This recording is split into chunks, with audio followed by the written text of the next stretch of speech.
ጤና ይስጥልን የተከበራችሁ የሬዲዮ ቤተሰቦችና አድማጮች የዕለቱን ዜናዎች እናሰማችኋለን። ዜናውን የምናሰማችሁን ሀብታሙ አስፋና ታምሩ ገናን ባለንበት ሰዓት አቆጣጠር የዛሬ መጋቢት 16 ቀን 2018 ዓ.ም ዜናዎችን ከማሰማታችን በፊት አርዕስተ ዜናውን እናስቀድማለን።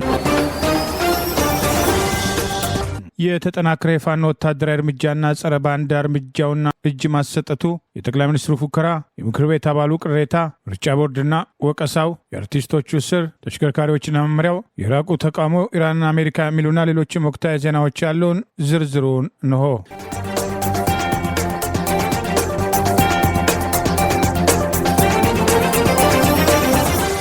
ከወልዲያ ከተማ 15 ኪሎ ሜትር ርቀት ላይ በምትገኘው ሳንቃ ከተማ ሰፊና ከባድ ውጊያ ተደርጓል። ለ9 ሰዓት የተደረገውን ውጊያ ተከትሎ ፋኖ ድል መቀዳጀቱን አስታወቀ።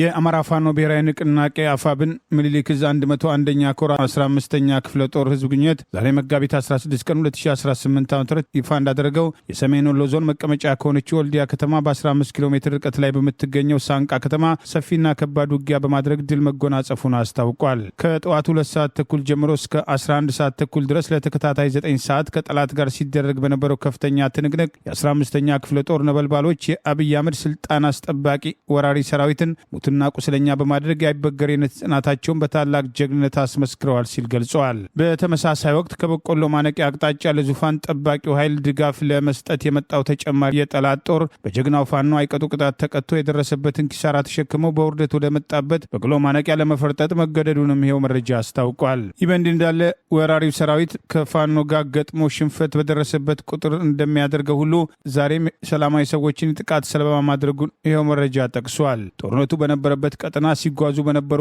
አንድ የህዝብ ማመላለሻና አንድ የጭነት መኪናዎች ላይ የወራሪው ሰራዊት በከፈተው የሩምታ ተኩስ መኪናዎቹ እንዲቆሙ የተደረገ መሆኑን ጠቅሶ አርቲስት ማዲቱ ሙዳይ ከልጆቿ ጋር በነበረችበት በዚህ የህዝብ ማመላለሻ ተሽከርካሪ ጥቃት በፈጸሙት ያገዛዙ ወታደሮች ሹፌሩን ጨምሮ 4 ሰዎች ሲቆስሉ 2 ሰላማዊ ሰዎች መገደላቸውን አስታውቋል። ይህ በንጹሃን ላይ ያነጣጠረ ጥቃት ያገዛዙ የክፋት ጥግ የሚያሳይና የትግላችን አስፈላጊነት ይበልጥ የሚያረጋግጥ ነው ማለት የአማራ ፋኖ ብሔራዊ ንቅናቄ ምኒልክ ዕዝ 101ኛ ኮር 15ኛ ክፍለ ጦር ህዝብ ግንኙነት ባወጣው በዚሁ መረጃ ገልጿል። በዚህ ውጊያ 3 ክላሽ፣ 5 ሳጥን የብሬን ተተኳሽ፣ 260 የድሽቃ ተተኳሽ፣ 470 ክላሽ ተተኳሽ እንዲሁም 6 የወገብ ትጥቅ ጭምር መማረኩን ዛሬ መጋቢት 16 ቀን 2018 የነበረውን ውጊያ ውለው አስታኮ ባወጣው በዚሁ መረጃ ገልጿል። በሌላ በኩል የአማራ ፋኖ ብሔራዊ ንቅናቄ ያወጣውን የምህረት ጥሪ የተቀበሉ 13 የጠላት አባላት ለፋኖ ከነትጥቃቸው እጃቸውን መስጠታቸውን ቴዎድሮስ ዕዝ አስታውቋል። የአማራ ፋኖ ብሔራዊ ንቅናቄ ቴዎድሮስ ዕዝ ዛሬ መጋቢት 16 ቀን 2018 ዓ.ም ይፋ ባደረገው መረጃ በዛሬው ዕለት ካገዛዙ 201ኛ 74ኛና 54ኛ ክፍለ ጦር ከደብረ ወርቅ ከተማ አገዛዙን ሲያገለግሉ ፓራኮማንዶ አባላት ናችሁ ተብለው የተመረቁ ሚሊሻዎች በህዝባችን ላይ የተፈጸመ ያለውን ድርጊት ውስጥ ሆነን መቋቋም ስላልቻልን በቀሪ ጊዜያችን ህዝባችን መካስ አለብን በማለት በዛሬው ዕለት ከነሙሉ ትጥቃቸው 13ቱ ፋኖን መቀላቀላቸውን ከነዚህ መካከል እያዩ አብዬ፣ ብርቁ አስሜ፣ እንዳለው አብዬ ጨምሮ 13ቱም በስም በመዘርዘር ያመጡትን የመሳሪያ አይነት ጭምር በማስቀመጥ ከአዲስ ግዳም ከተማ የጠላት ካምፕ መውጣት የአማራ ፋኖ ብሔራዊ ንቅናቄ ቴዎድሮስ ዕዝ 105ኛ ኮር 44ኛ ክፍለ ጦር 5ኛ ሻለቃን በሰላም መቀላቀላቸውን ገልጿል። ይህ በእንዲህ እንዳለ የፋኖን መመሪያ በመጣስ በጃዊ ፈንድቃ ከተማና ደብረ ማርቆስ ከተማ የጨረባ ምርጫ ለማካሄድ ህዝብ ሲያስገድዱ በነበረው የጸጥታ አካላት ላይ እርምጃ መወሰዱን ቴዎድሮስ ዕዝ ባወጣው ተጨማሪ መረጃ ገልጿል። በደብረ ማርቆስ ከተማ አብማ ክፍለ ከተማ ልዩ ቦታው ቄስ ሰፈር ተብሎ በሚታወቀው ቅዱስ ጊዮርጊስ ቤተክርስቲያን አካባቢ የምርጫ ማስፈጸሚያ መዝገብ ይዘው ማህበረሰቡን በማስገደድ ላይ የነበሩ ፖሊስና ካድሬዎች ላይ የቴዎድሮስ ዕዝ 206ኛ ኮር 24ኛ ክፍለ ጦር ስናን አባጅሜ ሻለቃ በፈጸመው ድንገተኛ ጥቃት ኮማንደር ቢያልፈው መኮንን የአብማ ክፍለ ከተማ ሰላምና ደህንነት ኃላፊ ከዚህ በፊት የሸበል በረንታ ወረዳ አስተዳዳሪ የነበረውን ጨምሮ 4 ፖሊሶች ሲደመሰሱ የአብማ ከተማ አስተዳዳሪና 2 ፖሊሶች ከባድ የመቁሰል አደጋ አስተናግደው ደብረ ማርቆስ ሆስፒታል መግባታቸውን አስታውቋል። በተመሳሳይ 105ኛ ኮር 66ኛ ክፍለ ጦር ቀጠና በጃዊ ፈንድቃ ከተማ የምርጫ ቅስቀሳ ለማድረግ ሙከራ ሲያደርጉ የነበሩ የአብይ አገዛዝ ተላላኪ ካድሬዎች ላይ ኮልኮሎ ተራ ተብሎ ከሚጠራው አካባቢ አዳኞቹ በፈጸሙት ድንገተኛ ጥቃት የአብይ አህመድ ቅጥረኛ ሙትና ቁስለኛ ማድረግ መቻላቸውን ገልጸዋል። በዚህም ሸጋው የሚባል ፖሊስ፣ ሃይማኖት የሚባል ሚሊሻ ከባድ የመቁሰል አደጋ ያስተናገዱ ሲሆን ሪፈር ተብለው ወደ ፓዌ ሆስፒታል መወሰዳቸውን፣ ኮንስታፕል ማርነሽ የተባለች ፖሊስና ሌሎች ቁስለኞች እንዳሉ ለማረጋገጥ መቻሉን የአማራ ፋኖ ብሔራዊ ንቅናቄ ቴዎድሮስ ዕዝ ህዝብ ግንኙነት መምሪያ ዛሬ መጋቢት 16 ቀን 2018 ባወጣው በዚሁ መረጃ አስታውቋል። በኢትዮጵያ ለሚንቀሳቀሱ ተሽከርካሪዎችም አዲስ የመለያ ሰሌዳ ቁጥር ለመስጠትም የተዘጋጀው የኢትዮጵያ የትራንስፖርትና የሎጂስቲክ ሚኒስቴር የተለያዩ ሰሌዳ ቁጥሮችን በጨረታ ሊሸጥ መሆኑን አስታወቀ። ሚኒስትሩ በመላው ኢትዮጵያ የተሽከርካሪዎችን የሰሌዳ ቁጥርን ለውጥ ለማድረግ የሚያስፈልገውን ዝግጅት ማጠናቀቁንና በቅርቡም አዲሱን የሰሌዳ መለያ ቁጥር ታርጋ መስጠት እንደሚጀምር አስታውቋል። ባለፈው ዓመት ባጸደቀው የአዲስ ታርጋ ለውጥ መመሪያ መሰረት በኢትዮጵያ የሚመዘገቡ ሁሉም ተሽከርካሪዎች በአሁኑ ወቅት ያላቸውን የተለያዩ ክልሎችንና የክፍለ ከተሞች አስተዳደሮችን መለያ ፊደላትን በመተው በወጥነትም ኢቲ ወይም ኢትዮጵያ በሚል የሚተካ ይሆናል ተብሏል። ከዚህም በተጨማሪ መመሪያው የተለያዩ አዲስ የተሽከርካሪ የመለያ ቁጥር ሰሌዳ አሰራሮችን ያካተተም ሲሆን በዚህ መሰረት ልዩ መግለጫ ያለው የተለየ መለያ ቁጥር ሰሌዳ የሚፈልጉ ግለሰቦች በሚያቀርቡት ጥያቄ መሰረት እንደ ሁኔታው በልዩ ሁኔታም ሊሰጣቸው እንደሚችል አስታውቋል።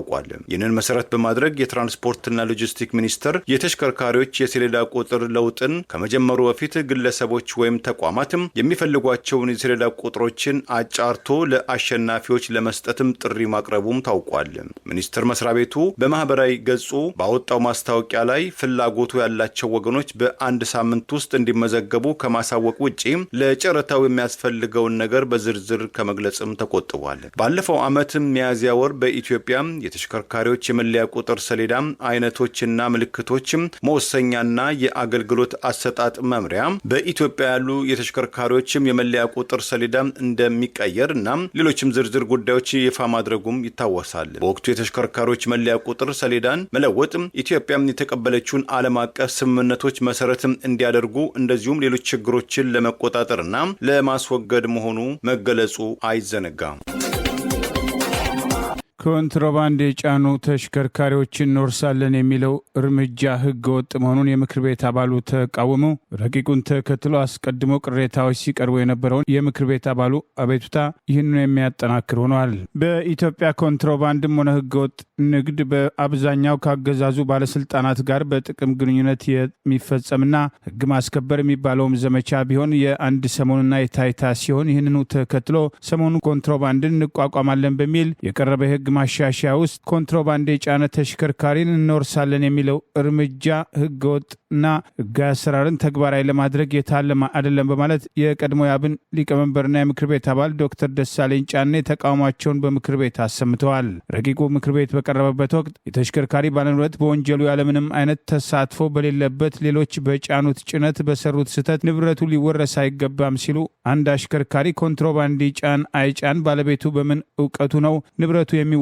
ይህስ ኮንትሮባንድን ያስቀራል ወይ በሚል ጥያቄያቸውን አቅርበዋል። ኮንትሮባንድ ከላይ እስከ ታች ድረስ ከፍተኛ ባለስልጣናት፣ የጸጥታ ኃላፊዎች ጋር ግንኙነት ያላቸው ዋና ዋና ኮንትሮባንዲስቶች ዛሬም ድረስ በነጻነት የሚንቀሳቀሱበት በኮንትሮባንድ ያመጡትን ዕቃ እንደ ልብ የሚሸጡበትና ከሀገርም የሚያወጡበት እንቅስቃሴ ሙሉ ለሙሉ ያልተዘጋበት አንድ ሰሞን የሚደረጉ የኮንትሮባንድ ዘመቻዎችም ለይስሙላ የሚደረጉና ከአጠቃላይ የኮንትሮባንድ እንቅስቃሴው አኳያ እዚህ ግባ የሚባል ባይሆንም ኮንትሮባንድ የጫነ ተሽከርካሪ ሁሉ መውረስ አለብን በማለት ዜጎች በባንክ ብድር ንብረታቸውን አስይዘው የገዟቸውን ተሽከርካሪዎች በአደራ የሰጡት ሹፌር ኮንትሮባንድ ጫነ አልጫነ በማያውቁበት ሁኔታ ንብረት ይወረሳል የሚለው እርምጃ ለተጨማሪ ዘረፋ በር ከመክፈት በስተቀርና የተወሰኑ ኮንትሮባንድን በዘላቂነት ሊቆጣጠር አይችልም የሚል ቅሬታ ሲቀርብ መቆየቱ አይዘነጋም። ሰሞኑን መረጃዎችን ጠቅሰን ይህንኑ ረቂቅ በተመለከተ ስጋቶች መኖራቸውን የዘገብን ሲሆን የምክር ቤት አባሉ ዶክተር ደሳለኝ ጫኔ ዛሬ በምክር ቤት ውስጥ አንድ ወንጀለኛን የጫነ የታክሲ ሹፌር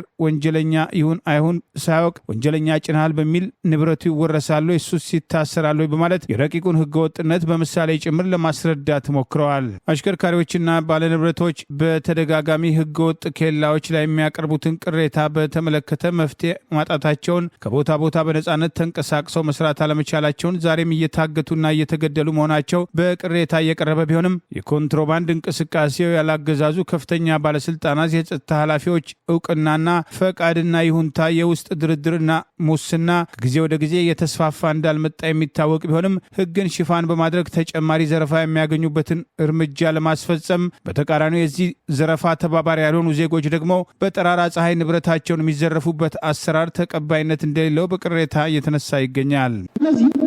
አንድ ባለሀብት ሹፌሩ ወይም አሽከርካሪው በሚሰራው ወንጀል ምክንያት ሀብቱ እንዲወረስ ማድረግ ልክ በህዝብ ተሽከርካሪ ውስጥ አንድ ወንጀለኛ በመሳፈሩ ምክንያት ያን ወንጀለኛ ጭንሃል ተብሎ የፐብሊክ ባሶች ላይ መንግስትን ተጠያቂ የማድረግ ወይ የግል ትራንስፖርት አቅራቢዎች ላይ ግለሰቦችን ተጠያቂ እንደማድረግ እኩል ነው ብዬ አስባለሁ። አይ ቲንክ በኮንትሮባንድ የተጫነው ዕቃ ከተወረሰ በቂ ነው ብዬ አስባለሁ ለመንግስት። ይልቅ መሆን ያለበት ሹፌሮቹ በዚህ ወንጀል ውስጥ አሽከርካሪዎቹ በዚህ ወንጀል ውስጥ መሳተፋቸው የሚረጋገጥ ከሆነ እነሱን በህግ ተጠያቂ የማድረግ እንጂ ምንም በማያውቀው ሁኔታ ባለሀብቱን መውረስ ከዚህ ዘርፍ በሂደት የሀገራችን ቫይታል ብለድ ቬዝል ነው ብዬ አስባለሁ የትራንስፖርት እና የሎጂስቲክ ሴክተሩ። ስለዚህ ከዚህ ዘርፍ ባለሀብቱ እንዲወጣ የሚያደርግ ስለሆነ ይህ ድንጋጌ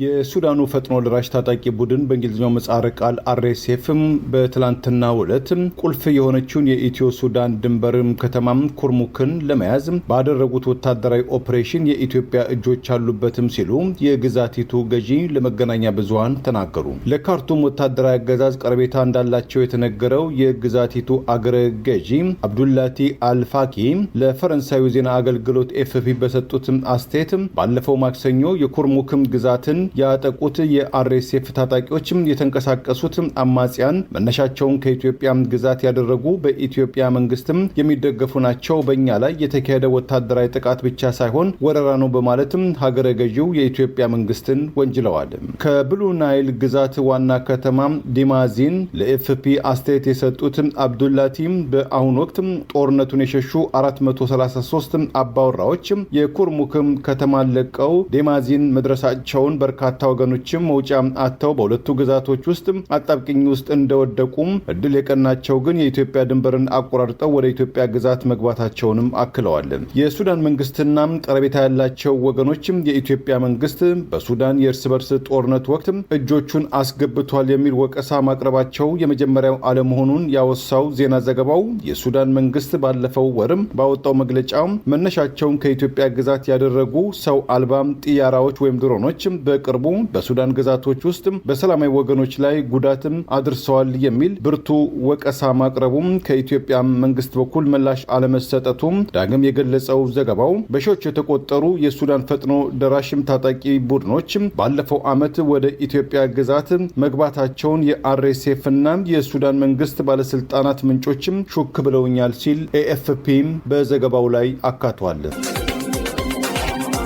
የጠቅላይ ሚኒስትሩ ዲያስፖራውን በሰልፍ እጅ ይሰጠናል ያሉት እጅ እየሰጠ ያለው ያገዛዛቸው ወታደርን ተግባር የግፍ ስርዓታቸውን ለሚቃወሙ ወገኖች መስጠታቸው ለዲያስፖራ ያላቸውን ጥላቻና ንቀት ያሳያል ተብሏል። ጠቅላይ ሚኒስትር አብይ አህመድ ቀና ለተሰኘው ቴሌቪዥን ጣቢያ የሰጡት ቃለመጠይቅ አገዛዙ በተቆጣጠራቸው የመንግስትና የፓርቲ መገናኛ ብዙሃን ጭምር እንዲተላለፍ በማድረግ አገር ሁሉ እሳቸው ብቻ ተናጋሪ በሆኑበት ቃለመጠይቃቸው ውጭ ሆነው የሚወቅሱን በማለት ዲያስፖራ ላይ ያላቸውን የተሳሳተ አመለካከት ዛሬ የሚያንጸባረቁ ሲሆን በሰልፍ እጅ ይሰጡናል፣ የቀሩትም በሰልፍ እጅ እናሰጣቸዋለን በማለት በእብሪት የተናገሩት አስተያየት ወቀሳ አስከትሎባቸዋል። ወቀሳና ትችት የሚያቀርቡብንን አንሰማም፣ በጀመርነው መንገድ እንቀጥላለን በማለት ንጹሐንን እየጨፈጨፉ ችግኝ እንተክላለን፣ ንጹሐንን እየተጨፈጨፉ ስንዴ ኤክስፖርት እናደርጋለን፣ ይህን ካላደረግን ነው ጠላቶቻችን የተሳካልን ሲሉት የነበረውን ገለጻ አሁን ደግሞ ከዲያስፖራው ጋር አድርገውታል። ከሳሾቻችን ያሉት በርካቶችን እያፈናቀሉ እንሰራዋለን የሚሉት የልማት ስራን በተመለከተ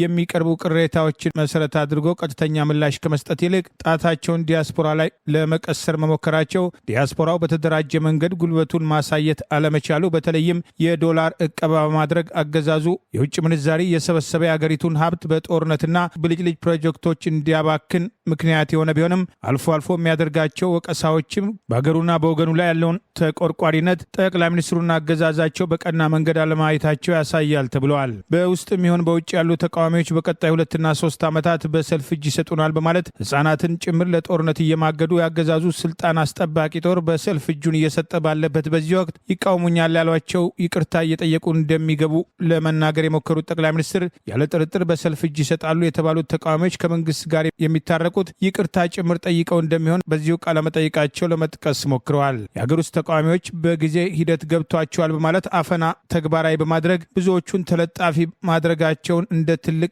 ስኬት የቆጠሩ ጠቅላይ ሚኒስትሩ የኮሪደር ልማት በሚል ዜጎችን ያለበቂ ካሳ ማሳ የማፈናቀል እርምጃቸው የኮሪደር ልማት ሽፋኑ ከተማዋን ለመቆጣጠርና ኦሮሞ አይደለም ያሏቸውን የከተማዋን ነዋሪዎች በተጠና መንገድ ለማፈናቀል አቅደው እየተንቀሳቀሱ መሆኑ በወቀሳ ሲነሳ የቆየ ሲሆን ይህንኑ ዓላማቸውን ማሳካታቸውና ወደፊትም ማጠናክረው እንደሚቀጥሉ ጠቅላይ ሚኒስትሩ በጅማ ያደረጉትን ጉብኝት ተከትሎ የኦሮሚያው ክልል ፕሬዚዳንት ሽመልስ አብዲሳን ጨምሮ የቀድሞ የኦሮሚያ ክልል ፕሬዚዳንቶች አባዱላ ገመዳ፣ የቀድሞ የአዲስ አበባ ከንቲባ የነበሩት ኩማ ደመቅሳን ጨምሮ በተገኙበት መድረክ ላይ ይሄው የኮሪደር ልማት ዓላማ የከተማዋን ሕዝብ ያሰፋፈር ለመቀየርና የኔ ያሉትን ለማስፈር የውጭ ባለሀብቶችን የከተማዋን ይዞታ መሬት እንዲቀራመጡ ሁኔታዎችን የማመቻቸትና ዜጎችን በገዛ ሀገራቸው ባይተዋርና ተፈናቃይ ማድረግ እርምጃ መሆኑ በወቀሳ ሲነሳ መቆየቱ አይዘነጋም። የጠቅላይ ሚኒስትሩ ንግግር በቅርቡ የእሳቸው ማህበራዊ ጉዳይ አማካሪ የተባለው ዳንኤል ክብረት ዲያስፖራው ለምን አይተውንም መጥቶስ ለምን ይቀበራል እስከ ማለት የደረሰበት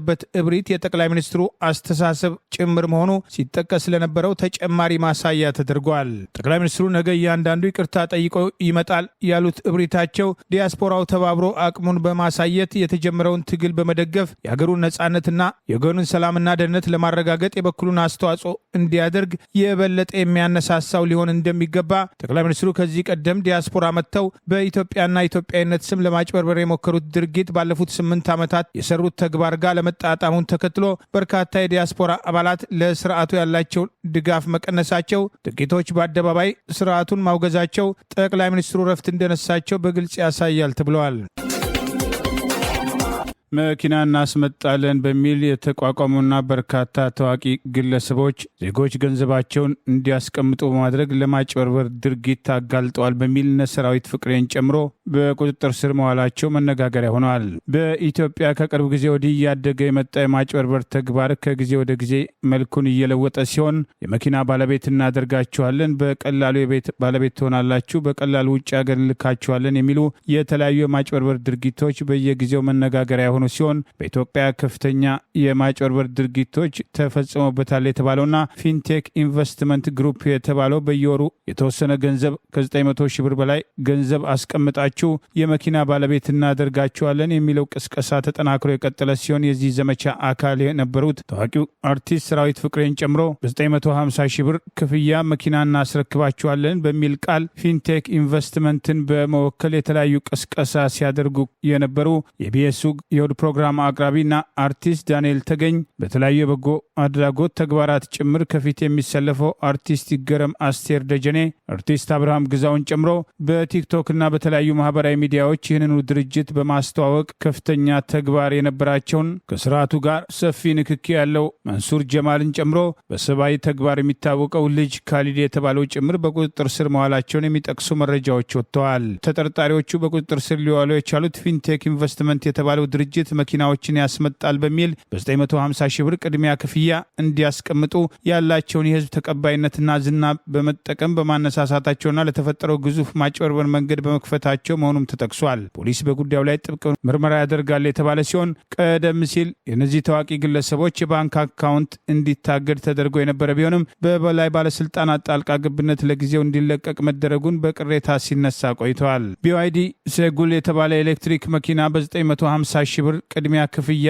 እናስረክባለን በሚል ቁጥራቸው ከ450 በላይ ይሆናል የተባሉ ዜጎች የተባሉትን ገንዘብ የሰጡ ቢሆንም የመኪናው ጉዳይ ውሃ ሽታ ሆኖ መቅረቱን በዚህም ከ600 ሚሊዮን ብር በላይ የማጭበርበር ድርጊት ውስጥ ተሳታፊ ናቸው በሚል በአባሪነት ተጠርጥረው መታሰራቸው ታውቋል። ተጎጂዎች ገንዘባቸውን የሰጡት እነዚህን በህዝብ የሚታወቁ አርቲስቶች ተማምነው እንጂ ፊንቴክ ኢንቨስትመንት ስለተባለው ኩባንያ በቂ እውቀት እንደሌላቸው ከገንዘባቸው በተጨማሪ ከፍተኛ የሞራል ኪሳራ እንደደረሰባቸውና ለደረሰባቸው አጠቃላይ ኪሳራና ላጡት ገንዘብ አርቲስቶቹን ጨምሮ አየር ባየር ነው የተባለውን ይህንን ፊንቴክ ኢንቨስትመንት የኤሌክትሪክ መኪና አስመጪ የተባለ አጭበርባሪ ድርጅት ደግፈው ቆመዋል፣ ኃላፊነት አለባቸው በሚል መከሰሳቸው ታውቋል። ከዚህ ቀደም ከኢቢኤስ ቴሌቪዥን አቅራቢዎች አንዷ ከኩባንያው ጋር ያላትን ግንኙነት የህዝብን ቅሬታ መሰረት አድርጎ በአስቸኳይ በማቋረጥ በአምባሳደርነት እንደማታገለግል በይፋ መግለጹ አይዘነጋም። ከዚህ በተጨማሪ በውጭ ጉዳይ ሚኒስቴር ጋር ድጋፍ አግኝተን ወደ ካናዳ እንልካለን የሚል ሰፊ የማጭበርበር ዘመቻም በማህበራዊ ሚዲያ እየተደረገ ሲሆን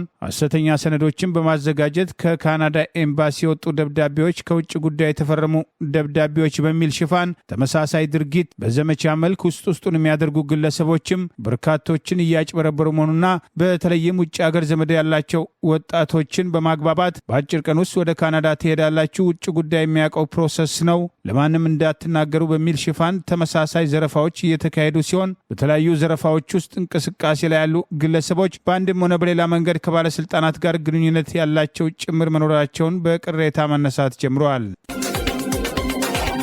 በጎረቤት ኬንያ በአንድ ጉድጓድ ውስጥም ከ30 በላይ ሰዎች በጅምላ የተቀበሩበት ክስተትም አነጋጋሪ ሆነ። የሟቾቹ ማንነትና ለመሞታቸው መንስኤም ለማጣራት በቂ መሳሪያም የለም ተባለ። በኬንያው ደቡባዊ ስምጥ ሸለቆ በምትገኘው ኪሮቺም ቀበሌ ውስጥ ህጻናትን ጨምሮ 33 ሰዎች በአንድ ጉድጓድ ውስጥ በከረጢትም ተጠቅልለው የመቀበራቸው አሳዛኝ ዜና ከትላንት ዕለትም የተገለጸም ሲሆን የህዝብ እንደራሴው ሳምሰን ቻሬጊ ይህ እንቆቅልሽ ይፋ እንዲደረግ ተገቢው ምርመራም እንዲካሄድም ሲሉ ጥሪ አቀርበዋል። ከኬንያ የወጡ ቅድመ መረጃዎች እንደገለጹት በሆስፒታሎች ውስጥም ሳሉ ህይወታቸው ያለፈም ነገር ግን ቀባሪ ያጡ አስከሬኖችም ሲሆኑ ይህም ቢሆን በአገሪቱ የመቃብር ስፍራም እጥረት ባለመኖሩ የሙታን ክብር በሚጋፋ መልኩ እንዴትም ሙታንን ሰብስቦ በአንድ ጉድጓድ ውስጥ በጅምላ ሊቀበር ይችላል? ይህንን ለማከናወን ግልጽ የሆነ የህግ አግባብ ሊኖር ይገባል የሚል ጩኸቶችን መበራከታቸውም ተሰምተዋል። የመንግስትም የአስከሬን ምርመራ ወይም ፓቶሎጂስት የሆኑትም ሪቻርድ ኔሬጆ ለዜና ሰዎች በትላንትናው ዕለት በሰጡት መግለጫም በከረጢቶች ውስጥ የታጨቁ አስክሬኖች በአንድ ቦታም ተሰባስበው መቅበር ያልተለመደ ነገር ብለውታል።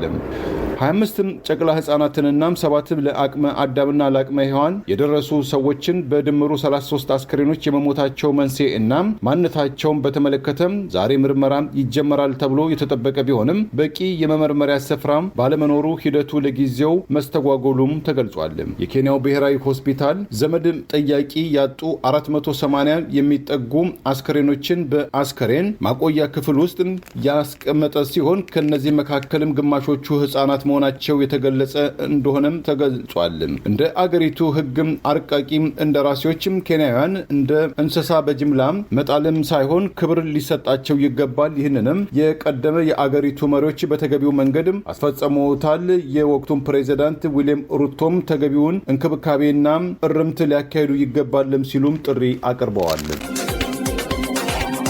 የቀድሞ የምርጫ ቦርድ ሰብሳቢ ወይዘሪት ብርቱካን ሚደቅሳ በቀድሞ ዞን 9 ጦማሪ ወቀሳ ቀረበባቸው። በኢህአዴግ ጊዜ ከነበረው ምርጫ ቦርድ የከፋ ድርጅት ጥለው መሄዳቸውና ሌጋሲያቸው ዛሬም ትተውት የሄደው ምርጫ ቦርድ በአሳፋሪ ደረጃ ላይ እንደሚገኝ ገልጸዋል። ከ5 ዓመት በፊት የተደረገውን 6ኛ ዙር አገራዊ ምርጫ ተከትሎ ህዝብ የጣለባቸውን እምነት አልተወጡም፣ ለገዢው ብልጽግና ፓርቲ ግልጽ የምርጫ ማጭበርበር ድጋፋቸውን ሰጥተዋል በሚል የህዝብ እምነት የታጣባቸውና ዘግይተው ኃላፊነታቸውን በፈቃዳቸው የለቀቁት የቀድሞ የምርጫ ቦርድ ዋና ሰብሳቢ ወይዘሪት ብርቱካን ሚደቅሳ በተለያዩ መገናኛ ብዙሃን በቅርቡ መመለስ በሚል የጻፉትን በማህበራዊ ህይወታቸው ላይ በተለይም ባደጉበት ፈረንሳይ ዙሪያ የሚያጠነጥነውን መጽሐፍ በተመለከተ ከሚዲያ እየተዘዋወሩ የሚሰጡትን ቃለ መጠይቅ መሰረት በማድረግ የቀድሞ የዞን 9 ጦማሪ አቤል ዋበላ ይመሩት የነበረው ምርጫ ቦርድ ከኢህአዴግ ጊዜም የከፋ እንደነበርና ዛሬም ይሄው በተግባር እየታየ መሆኑን በመጥቀስ ወቀሳውን አቅርበዋል። በአንድ ወቅት በትዊተር ለከሌ ንገሩ እያልን ዘመቻ እናድርግ ነበር ያለው የቀድሞ የዞን 9 ጦማሪዎች አንዱ አቤል ዋበላ የተሸፈነ እውነት ስለሚገለጥ ደስ ይለን ነበር። በአደባባይ ያለ ነገር ግን አንዳንዶች የሚክዱት ሀቅን በሚያዝናና መልኩ እያቀረብን ደስ ይለን ነበር። ነባራዊ ሁኔታውን መቀየር ባንችልም ልብ በሉ ይህችን ያዙልኝ ማለታችን፣ እውነትን መደገፋችን፣ ሐሰትና ድራማውን ማጋለጣችን የሚያረካ ነበር ሲል አስታውሶ ወይዘሪት ብርቱካን ሚደቅሳ በጠንካራ መርህ የገነቡት ተቋም በወያኔ ኢህአዴግ ዘመን ከተደረጉት ሁሉም ምርጫዎች ከ1992 እስከ 2007 ዓ.ም የባሰ ምርጫ ሊያደርግ እየተዘጋጀ ባለበት ወቅት ስለ ልጅነቴ ስለ ሰፈሬ ጽፍ ያለሁ አንብቡልኝ፣ ቁርበት አንጥፉልኝ ማለት ምንድን ነው? ዊዝደም ወይም ትህትና ቢኖር ይህ ወቅት የሚደበቁበት እንጂ ፖድካስት ለፖድካስት የሚዞርበት አይደለም በማለት ሲመሩት የነበረውና እዚያ ያደረሱት ምርጫ ቦርድ እየፈጸመ ያለውን ድርጊት በዋቢነት አንስቶ ለማሳየት ሞክረዋል። የምርጫ ቦርድ በዚህ ደረጃ ያገዛዙ ጉዳይ አስፈጻሚነትን በተመለከተ የአንበሳውን ድርሻ የሚወስደው ስርዓቱ እንጭጩ ሰውዬና በዙሪያው የከበቡት አደርባዮች ቢሆኑም ይህንን ስርዓት እንደተከሉ አይዘንጉት ማለት የቀድሞ የምርጫ ቦርድ ሰብሳቢ ወይዘሮ ብርቱካን ሚደቅሳ ድርጊትን ለማስታወስ ሞክረዋል። የሀገሪቱ ችግሮች ፖለቲካዊ መፍትሄ እንዲያገኙ አገዛዙን ከማገዝን ይልቅ ተቋማዊ ኃላፊነቱን ባለመወጣቶ አሊያም ዘረኛና አምባገነን ስርዓት ሳይተክሉ በጊዜ ራስዎን ከድራማው ባለማሰናበቶ ይሄ የእርሶ አመራርና ስራ ውጤት ነው በማለት ያስቀጠሉት ሌጋሲ መሆኑን ጦማሪው አስታውሶ የቀድሞ የምርጫ ቦርድ ዋና ሰብሳቢ ወይዘሪት ብርቱካን ሚደቅሳን ወቅሰዋል። ኢትዮጵያ 5 ወደብ እንዲኖራት እሰራለሁ የሚልና ከገዢ ፓርቲ ጋር እጩ የሚለዋወጥ ፓርቲ መፈጠሩ ይህም የእርሶ ሌጋሲ ነው በማለት እርሶ ህገ መንግስታዊነት ገለመሌ ብለው ገነባሁት የሚሉት ተቋም የሚያደርገው ከማህበራዊ ሚዲያ ስላቅ እነ ቡጡማ ቡና ጠጪዎች ማህበር ያነሰ ትኩረት ማግኘቱ ይህም የእርሶ ሌጋሲ ነው፣ ንገሩልኝ፣ አድርሱልኝ በማለት ለቀድሞ የምርጫ ቦርድ ዋና ሰብሳቢ ወይዘሪት ብርቱካን ሚደቅሳ የቀድሞው የዞን 9 ጦማሪ አቤሎ አበላ በማህበራዊ ሚዲያው አስተያየቱን አስፍረዋል። ከ5 ዓመት በፊት የተደረገው 6ኛ ዙር ብሔራዊ ምርጫ ከመካሄዱ በፊት ከዚህ ቀደም በፓርቲ አሰራር ጭምር ተደርጎ በማይታወቅ ሁኔታ ጠቅላይ ሚኒስትሩ የራሳቸውን የፓርቲ ሰዎች ባለማመን የብልጽግና ፓርቲ አንደኛ ድርጅታዊ ጉባኤ ባሉት ወይዘሪት ብርቱካን ሚደቅሳ የሚመሩት ምርጫ ቦርድ በታዛቢነት በተገኘበት ጠቅላይ ሚኒስትሩ ለብልጽግና ፓርቲ ፕሬዝዳንትነት እጩ ተቀባይ አስመራጭ የሆኑበትና ራሳቸውን ያስመረጡበት ስነ ስርዓት ህገወጥ መሆኑ በጊዜው ሲገለጽ የቆየ ቢሆንም ወይዘሪት ብርቱካን ሚደቅሳ የሚመሩት ምርጫ ቦርድ ይህንን ህጋዊ አድርጎ መቀበሉ ሂደቱን በርም ታልፈነዋል በሚል ህገወጥ ተግባሩ ተባባሪ በመሆኑ ወቀሳ ሲቀርብበት የነበረ ሲሆን ቀደም ሲል የገዢው ብልጽግና ፓርቲ ከፍተኛ አመራርና የአማራ ብልጽግና ፓርቲ ከፍተኛ አመራር የጸረ ሙስና ኮሚሽን ኮሚሽነር የነበሩት ጸጋ አራጌ ወይዘሪት ብርቱካን ሚደቅሳ ለሚመሩት ምርጫ ቦርድ ብልጽግና ፓርቲ የፕሬዝዳንቱ አብይ አህመድ መጠቀሚያ ነው፣ ህግና ስርዓት አያከብርም፣ ሙሰኛ ነው በማለት ምርጫ ቦርድ ገለልተኛ ነው በሚል በደብዳቤ የጠየቁ ሲሆን የጠራው ድርጅታዊ የመጀመሪያ ጉባኤውም ህጋዊ መስፈርቶችን ያላሟላና ሂደቱም ትክክል አለመሆኑን ጭምር በቅሬታ ያቀረቡ ቢሆንም አብይ አህመድ ራሳቸው መራጭና አስመራጭ በሆኑበት በዛ መድረክ ግን አቶ ጸጋ አራጌን ጨምሮ አቶ ገዱ አንዳርጋቸው፣ አቶ ዮሐንስ ባይለውና ከ30 በላይ የሚሆኑ የአማራ ብልጽግና ፓርቲ ከፍተኛ አመራሮችን በማባረር አማራ ያልሆኑት ጭምር በአማራ ኮታ የአማራ ብልጽግና ፓርቲ አመራሮች እንዲሆኑ እስከ መምረጥና ማስመረጥ መድረሳቸው በጊዜው በወቀሳ ሲነሳ የቆየ ሲሆን ምርጫ ቦርድ የዚህ ሁሉ ህገወጥ ተግባር ተባባሪ እንደነበርና 6ኛ ዙር ሀገራዊ ምርጫ የተባለውንም በከፍተኛ ደረጃ ገዢው ብልጽግና ፓርቲ እንዲያጭበረብር እድል በማመቻቸት ብርቱካን ሚደቅሳ በቅርቡ ከኃላፊነታቸው በፈቃዳቸው ለቀቁ ቢባልም በታሪክ ጭምር የሚያስጠይቃቸውን ህገወጥ ተግባር መፈጸማቸው በተደጋጋሚ በቅሬታ ሲነሳ ቆይቷል። ከተጀመረ አንድ ወር ያስቆጠረው የመካከለኛው ምስራቅም ጦርነትም ከቁጥጥር ውጭ እየወጣ ነው ሲሉ የተባበሩት መንግስታት ዋና ጸሐፊ አንቶኒ ጉቴሬዥ አስጠነቀቁ። ዋና ጸሐፊው ዛሬ ለጦር አበጋዞች በኒውዮርክ ባስተላለፉት መልእክት የሲቪሊያኖችን ህይወት እየቀጠፈ የሚገኘው የመሰረተ ልማት ተቋማትን እያወደመ ያለው ሊባኖስን እያፈራረሳትም እየናጣት የሚታየውና የሆርሙዝም ስርጥን የንግድ መርከቦችን እንቅስቃሴን ክፉኛ ያወከው ጦርነትም በአስቸኳይ ካልቆመም ከቁጥጥር ውጭ ሊወጣ ይችላልም፣ ከጠበቅነው በላይ መጠነ ሰፊ ቀውስም ሊያስከትል ይችላል በማለትም አስጠንቅቀዋል። ዛሬ በኒውዮርክ የመንግስታቱ ዋና ጽሕፈት ቤትም ጋዜጣዊ መግለጫ የሰጡትም አንቶኒ ጉተሬዥ ከተጀመረም ከ3 ሳምንት በላይ ያስቆጠረው የመካከለኛው ምስራቅ ጦርነትም ከቁጥጥር ውጭ ሆኗል። ይህ ጦርነትም መሪዎቹ ሳይቀሩ ከገመቱትም ወይም ከጠበቁት በላይ ተስፋፍቷል። አሁን ላይ የጦርነቱ ዳፋም ዓለም አቀፋዊ ቀውስምና ይዘትም ይዟል። የሰብአዊ ቀውሱ የኢኮኖሚያዊ አለመረጋጋቱን እያስከተለ ይገኛልም ብለዋል። የጦርነቱ መሰላሉን መንጠላጠል ላይ ቀርቶ በምትኩ የዲፕሎማሲ መሰላልን ለመንጠላጠልም ጥረት ይጀመር ያሉት ዋና ጸሐፊው አንቶኒ ጉተሬዥ በምላሹ ዓለም አቀፍ ሕግጋትም እንዲከበሩም ሲሉ አጽንኦት ሰጥተዋል። ለአሜሪካና ለእስራኤል መንግስታት ቀጥተኛ መልእክትን ያቀረቡትም አንቶኒ ጉተሬዥ ጦርነቱ የሰው ልጆችን ሰቆቃም እያበረከተ በመሄዱ ዓለም አቀፋዊ ቀውስን እየጨመረ በመምጣቱ ጦርነቱ በአስቸኳይ ሊቆም ይገባል በማለትም ጥሪ አቅርበዋል። ኢራንን በተመለከተም እንዲሁም ከጦርነቱ ጋር ቀጥተኛ ተሳታፊ ባልሆኑትም በባህረ ሰላጤው አገራት ላይ የምታደርሰውን ወታደራዊ ጥቃትን እንድታቆም ያሳሰቡትም አንቶኒ ጉተሬዥ የአዝመራ ወቅት በተቃረበበት በዚህ ወሳኝ ሰዓትም ነዳጅ፣ ጋዝ፣ ማዳበሪያ የሚጓጓዝበት የሆርሙዝ ሰርጥ ላይ የተጣለውን እገዳም እንዲነሳም አበክረውም ጥሪ አቅርበዋል። እስራኤልን በተመለከተ በሊባኖስ የምትወስደውን ወታደራዊ ጥቃትን የጋዛን አሳዛኝ ታሪክም በሊባኖስ መደገም የለበትም በማለትም ለእስራኤል መንግስትም ቀጥተኛ የተኩስ አቁሙ ስምምነትም ጥሪ አቅርበዋል። ኢራን የፕሬዝዳንት ዶናልድ ትራምፕን 15 ነጥቦችን የያዘ ጦርነቱን የማቆም ቅድሚያ እቅዶችን ውድቅ ማድረጓን የሚጠቅሱ ዘገባዎች ወጥተዋል። አሜሪካ ወደ ስፍራው የላከቻቸው አየር ወለዶች የምድር ውጊያ እንደማይቀር ማሳያ መሆናቸው ጠቅሷል። እስራኤል በበኩሏ ጦርነት ይቆማል በሚል በ48 ሰዓታት ውስጥ የኢራን ወታደራዊ ይዞታዎች ሙሉ ለሙሉ ለማውደም ለጦሯ ትዕዛዝ መስጠቷ ተገለጸ። ፕሬዝዳንት ዶናልድ ትራምፕ ከኢራን ባለስልጣናት ጋር ንግግር መጀመሩን ይፋ ማድረጋቸውን ተከትሎ የኢራን ባለስልጣናት እያስተባበሉ ቢሆንም በአሜሪካ በኩል የቀረቡ ቅድመ ሁኔታዎችን የኢራን ባለስልጣናት ውድቅ ማድረጋቸውን የአገሪቱ መገናኛ ብዙሃን ማምሻውን መዘገብ ጀምረዋል። ኢራን ውድቅ ያደረገችው የፕሬዝዳንት ዶናልድ ትራምፕ 15 ነጥቦችን የያዘ እቅድ በናታንዝ፣ ኢስፋሃንና ፎርድ የሚገኙ የኒውክሌር ተቋማት ስራ እንዲያቆሙና እንዲወድሙ እንዲደረጉ፣ በኢራን ውስጥ የሚከናወኑ የኒውክሌር መርሃ ግብሮች ግልጽና ዓለም አቀፍ ቁጥጥር እንዲደረግባቸው፣ ኢራን በቀጠናው ያሉ ታጣቂ ቡድኖችን መርዳትና ማስታጠቅ እንድታቆም፣ የተከማቸው የኒውክሌር ቁሳቁሶችን በሙሉ እንድታወድም፣ ኢራን የኒውክሌር ጦር መሳሪያ ባለቤት ለመሆን ፈጽሞ ላለመሞከር ቃል እንድትገባና ምንም አይነት የኒውክሌር ቁስ በኢራን ውስጥ እንዳይዳብር የዳበሩትም ለዓለም አቀፍ ተቋም እንዲሰጡ፣ የሆርሙዝ ወሽመጥ ክፍት መሆንና ነጻ ባህር ቀጠና እንዲሆን ማድረግ፣ የኢራን ሚሳኤል በመጠንና በሚደርስበት ርቀት ውስን እንዲሆንና ራስን ለመከላከል ላይ ብቻ እንዲውል፣ በዚህ እቅድ ውስጥ ኢራን ይህንን የምትቀበል ከሆነ ኢራን ቡሽሄር ውስጥ ለኤሌክትሪክ ማመንጫነት ለምታካሄደው የኒውክሌር ግንባታ አሜሪካ ድጋፍ እንደምታደርግ፣ በኢራን ላይ የተጣሉ ሁሉም ማዕቀቦች እንዲነሱ እንደሚደረጉ፣ አዲስ ሊጣሉ የሚችሉ ማዕቀቦችም እንደሚቀሩና በሁለቱ ወገኖች መካከል ድርድር በሚደረግበት ጊዜ ለ1 ወር የሚቆየ ተኩስ አቁም እንደሚደረግ ጭምር በእቅዱ መካተቱ ታውቋል። የኢራን መንግስት በፕሬዝዳንት ዶናልድ ትራምፕ በኩል የቀረበውን የድርድር እቅድ ውድቅ ያደረገ ሲሆን ኢራን ጦርነት የሚያበቃው ራሴ 3ና የራሴ ቅድመ ሁኔታዎች ሲሟሉ ነው ያለች ሲሆን ኢራን መሟላት አለባቸው ያለቻቸው ቅድመ ሁኔታዎች ውስጥ በጠላት የሚፈጸመው ወረራና ግድያ ሙሉ በሙሉ መቆም፣ ጦርነቱ በድጋሚ በኢራን ላይ እንደማይከፈት የሚያረጋግጥ አስተማማኝ ሁኔታ እንዲፈጠር፣ በቀጠናው ባሉ ቡድኖች ላይ የተከፈቱት ሁሉም ጦርነቶች እንዲቆሙ፣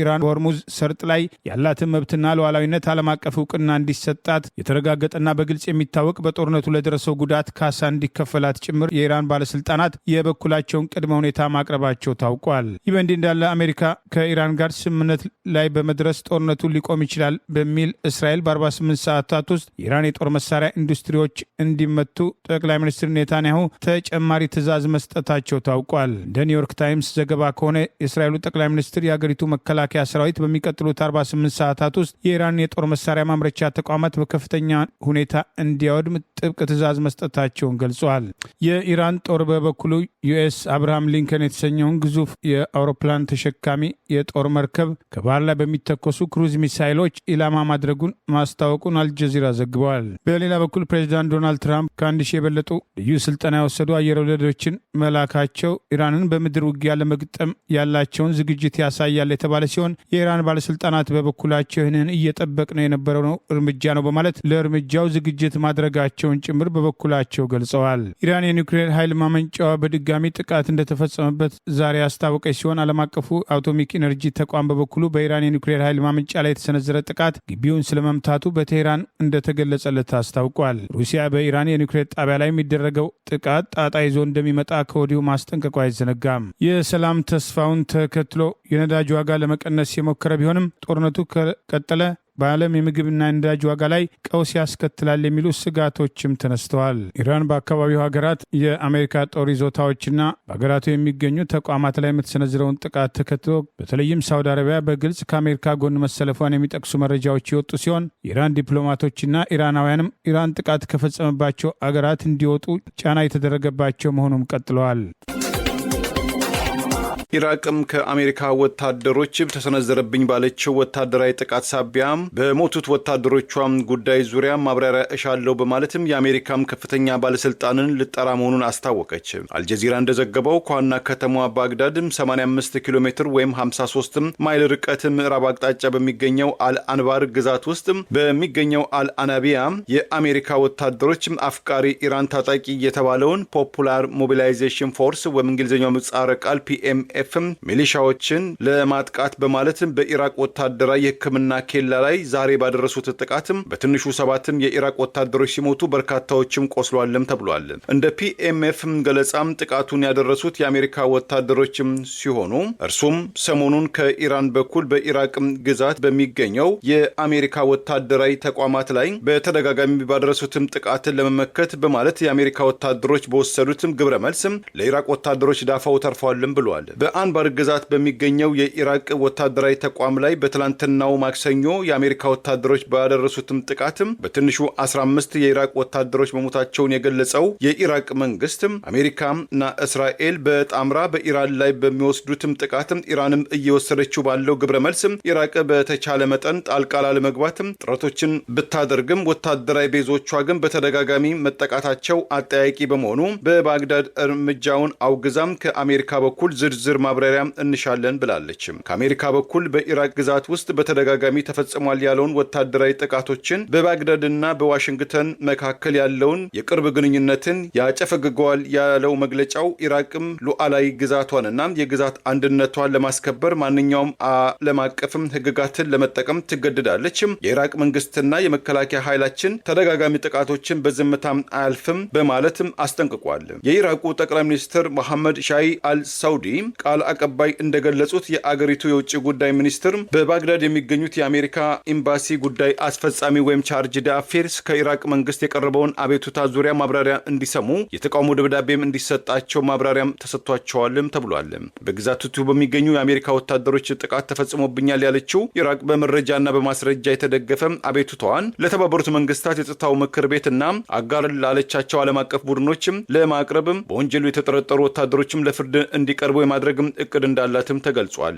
ከተጀመረ 26 ቀናት ያስቆጠረው የመካከለኛው ምስራቅም ጦርነትም ከዋነኛዎቹ ተፋላሚ አገራት አሜሪካ፣ እስራኤልና ኢራን በተጨማሪም ከ15 በላይ የቀጠናው አገራትን በቀጥታና በእጅ አዙር ያነካካ ሲሆን የጦርነቱ ትኩሳትም ለአብዛኛው የዓለም ክፍል መትረፉን የተለያዩ መረጃዎችም ይገልጻሉ። ለዛሬ ያሉን ዜናዎች እነዚህ ናቸው። ዜናውን ስታደምጡ ለቆያችሁ የህብር ሬዲዮ ቤተሰቦችና አድማጮች ምስጋናችን ድረሳችሁ። የህብር ሬዲዮ ኦፊሻል ዩቲዩብ ቻናላችንን ሰብስክራይብ ያላደረጋችሁ ሰብስክራይብ በማድረግ በተጨማሪም የደውል ምልክቱን በመጫን የህብር ሬዲዮ ቤተሰብ እንድትቀላቀሉ በአክብሮት እንጋብዛለን። እንደ ወትሮ ሁሉ የህብር ሬዲዮ ቤተሰቦች ፕሮግራሞቻችንን ላይክ በማድረግ ሼር በማድረግ አስተያየቶቻችሁን በመስጠት አብሮነታችሁን እንድትገልጹ በአክብሮት እንጠይቃለን። በድጋሚ እናመሰግናለን። ጤና ይስጥልን። ቸር እንቆይ።